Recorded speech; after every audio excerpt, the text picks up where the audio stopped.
Coming back to the heartland of my poetry with Leonard Kress, who's filming this, where I'm going to do some readings at the stone cabin that my father and his uncles built. And I think what I consider my first successful poem as a young man was written about this area, and it's called Turkey Buzzard. And there were a lot of turkey buzzards here, and when I was little I used to see them circling. And so I wrote this poem. It was in my first book. It's Swallowtails Gather These Stones, and I'd like to read it. Turkey Buzzard. There's no way in these mountains without the buzzard. Not the cabin, not the cry of the night edging up on its emptiness.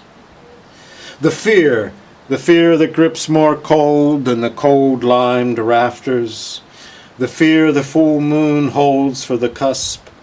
The fear of him hidden in the eaves would send the boy that I slept in my sacking, the brown-stoned fear of the grouse, birthmarked and skein-writ, one talon short on death. And considering the years how my flesh decomposed the flight of his song, the buzzard for the clap of his wings, clasped most hard the love bones clasped in my arms. Up the rocks, where the rocks end, and the earth chars the sky with her shadow, is the nest of the buzzard.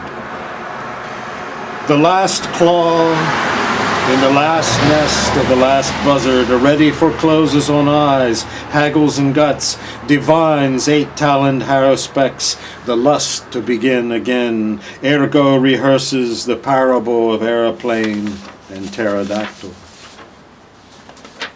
There are no turkey.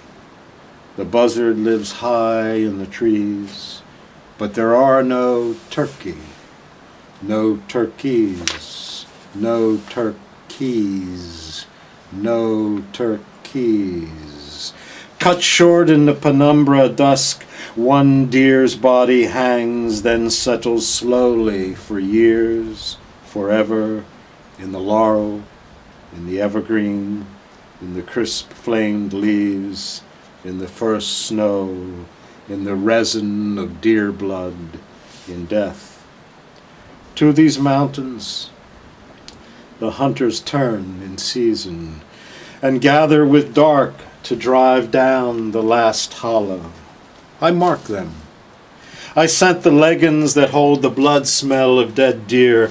I crawl again a boy through rhododendron. I learn the names and repeat. Grave Ridge, Dead Woman's Hollow. I touch them full of fear, for the brownstone fear that gutted the sacking and fled outward to the clearing where dead ahead the shadow of the buzzard cut and crossed my own.